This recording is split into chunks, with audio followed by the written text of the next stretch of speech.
சனிப்பயிற்சி பலன். சனிப்பயிற்சிங்கிறது மார்ச்லேயே வந்துடுதுன்னு சொல்கிறாங்க. ஆனால் அது வந்து பெருசாக எடுத்துக்க வேணாம். கோயிலில் இன்னைக்கு சனிப்பயிற்சியா அன்றைக்கி தான் ஒரிஜினல் சனிப்பயிற்சி. இதுவும் ஒரு சனிப்பயிற்சியாக எடுத்து வச்சுக்கலாம். ஆஃப் இயர்லி எக்ஸாம் மாதிரி. ஆஃப் இயர்லி எக்ஸாம் ஒழுங்காக இருந்தால் தான் ஆனுவல் ஒழுங்காக எழுத முடியும். அந்த மாதிரி மார்ச்சில் நடந்தது ஆஃப் இயர்லி, இது ஆனுவல் எக்ஸாம். அதனால் இது கோயிலில் 20/12/2023 சனிப்பயிற்சி தான் ஒரிஜினல் சனிப்பயிற்சி. பொதுவாகவே இந்த சனிப்பயிற்சி வந்து 12 ராசிக்கும் ஒன்றும் கெடுதல் பண்ணாது. அவங்கவுங்க உட்கார்ற இடம் ஆதிபத்திய விசேஷத்தை பொறுத்து பலன் கூடுதலாக நடக்குமே ஒழிய கெடுதல் கம்மியாக தான் இருக்கும். எல்லாருக்குமே பொது விதி இது. அதனால் சனிப்பயிற்சின்னு யாரும் பயப்படுவாங்கன்னா, அதோட சனிப்பயிற்சியோட கூட இருக்கிற குரு, ராகு, கேது இதனுடைய பயிற்சியும் நம்ம மிக்ஸ் பண்ணி தான் சொல்லணும். ஏன்னா அது கோச்சாரம். தனிப்பட்ட ஜாதகம் பார்க்கும்போது சில கான்செப்ட் வந்து செப்பரேட்டாக சொல்கிறது வேறு. பொதுவான ஒரு பயிற்சினா மேஷ ராசியாக இருப்பாங்க, ஒவ்வொருத்தருக்கும் ஒரு லக்னம் இருக்கும். ரிஷப ராசியாக இருப்பாங்க, ஒவ்வொருத்தருக்கும் ஒரு லக்னம் இருக்கும். ஒவ்வொருத்தருக்கும் ஒரு தசை இருக்கும். அப்போ சனிப்பயிற்சி வந்து எல்லாருக்கும் ஒரே மாதிரி நடக்கணும்னு அவசியம் இல்லை. சில பேருக்கு 8ல் சனி இருந்து ஆனந்தமாக இருப்பாங்க. சில பேருக்கு சனி லாபஸ்தானத்தில் ஒன்றுமே சிலையும் குறைப்படுற வரும். அப்போ தசையை நீங்கள் பார்த்துக்கணும். ஓகேவா? இது வந்து பொதுவாக சொல்கிறது. ஏன்னா இதுலேயும் ஒரு கான்செப்ட் இருக்குது. அதனால் இதை நீங்கள் ஃபாலோ பண்ணுங்கள். துளாராசி நேயர்களே, சித்திரை 3-4 பாதம், சுவாதி, விசாகம் 1-2-3 பாதம் துளாராசியாக வரும்.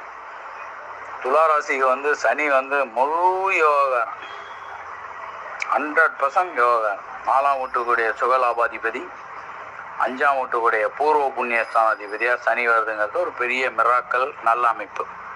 ஆனால் சனி மட்டும் நல்ல அமைப்பை கொடுக்கும்னு நம்ம சொல்ல முடியாது. ஒவ்வொரு அந்த துளாராசி உள்ள தசை மற்றதெல்லாம் சில பேர் குரு தசை வந்து சனி வந்து நல்லா இருந்ததுன்னு சொன்னால் அது ஒன்றும் பெருசாக எஃபெக்ட் கிடையாது. தசை தான் இம்பார்ட்டன்ட். எப்போவுமே தசை தான் இம்பார்ட்டன்ட். என்ன தான் கார் ஒரு ஓடிக்க வேணாலும் ஓட்டுறவனை வச்சு தான் காரோட தன்மை தெரியுங்கிற மாதிரி தசையை வச்சு தான் மற்றதோட உட்காரவங்களோட தன்மை. இப்போ பிளானட் எங்கே உட்காருதோ அதுக்கேற்ற மாதிரி. ஆனால் பொதுவாக சனி வந்து இந்த 5ல் இருக்கிறனால புத்திரஸ்தானத்துலேயும் பூர்வ புண்ணிய ஸ்தானத்துலையும் சனி இருக்கிறனால அதெல்லாம் ஒரு நல்ல பாக்கியம். பசங்களால் மேன்மை அடைகிறது, போராடி ஜெயிக்கிறது, எல்லா விஷயத்துலையும் வெற்றி. ஜென்ரலாகவே துளாராசிக்காரங்க எதுலேயுமே ஜெயிச்சிருவாங்க. ஆனால் என்னென்னா கொஞ்சம் போராட்டம் ஜாஸ்தியாக இருக்கும். துளாராசிக்கும் ரிஷபராசிக்கும் சுக்கிரன் தான் அதிபதி. ஆனால் ரிஷபராசிக்கு கொடுக்குற ஒரு லிபரலை வந்து துளாராசிக்கு கொடுக்காது. ஃபில்டர் பண்ணி தான் கொடுக்கும். ஏன்னா காலபுருஷ தத்துவத்துக்கு அது வந்து 8வது ராசியாக போகுது. அதே ரிஷபராசி 2வது ராசியாக வரனால அதனுடைய கான்செப்ட் வேறு, இதனுடைய கான்செப்ட் வேறு. ஆனால் ரெண்டுக்கும் சுக்கிரன் தான். ஆனால் துளாராசிக்கு வந்து எதுலேயுமே ஒரு வில் பவர் ஜாஸ்தி.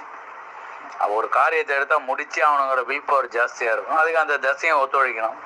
ப்ரெசன்ட் டைம் வந்து உங்களுக்கு இப்போ கோச்சார் ரீதியாக எல்லாமே ஓரளவுக்கு நல்லா தான் இருக்குது. அதனால் இந்த 2024 2025 சக்க போடுவாங்க. அதாவது ப்ரீவியஸ்லி 2022 2023 விட இந்த சனி பயிற்சி வந்து எங்களுக்கு ஒரு நல்ல மகிழ்ச்சியான பயிற்சி.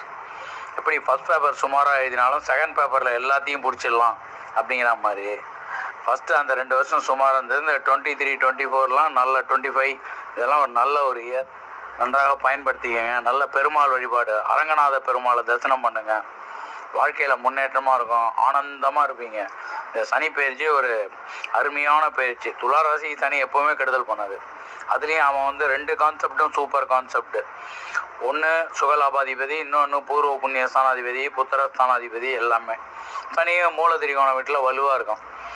அப்போ வந்து எல்லா விஷயத்தையும் துளாராசிக்கு வந்து ஒரு சக்ஸஸ். நோய் நொடி எது இருந்தாலும் கிளாரிட்டியாக வரும். கல்யாணம் ஆகவங்களுக்கு கல்யாணம் ஆகும். மொத்தத்தில் இது வந்து ஒரு நல்ல ஒரு வரப்பிரசாதம். பால் நழுவி இப்போ பழம் நழுவி பாலில் விழுந்த மாதிரி. ஓகே, நன்றாக பயன்படுத்துங்க. நன்றி. இதெல்லாம் நான் ஓம் காகத்வாஜாய வித்மஹே खट्ग अस्ताय धीमहि तन्नो मन्द प्रचोदयात्.